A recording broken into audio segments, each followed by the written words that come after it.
Hi everybody, welcome to Mark's favorite Tuesday tool, and I've got one that I want to share with you, and it's a marking gauge.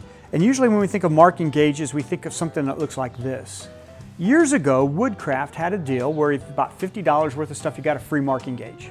And I bought $50 worth of stuff not to get the free marking gauge, but I got it. And this is what it looked like.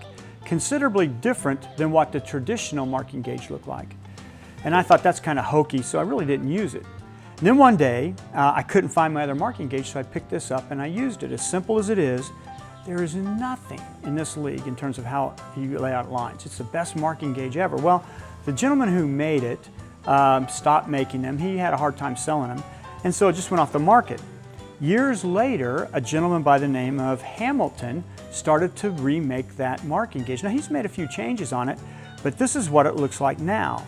And in terms of scribing a line, to mark to, through, or to give you an idea of where the joint's going to fit, you can't beat this tool. It's got a razor edge in it, it's got long control, it's got great holding ability for the control of making the marks. And so this simple little marking gauge is by far the best marking gauge I've ever used in my life, and that's what makes it one of my most favorite tools. So that's my favorite tool. And so here at the school we have hundreds of different workshops we do, and we would love to have you here for one of them. To find out more, just look on our webpage. You'll see all kinds of great classes and instructors.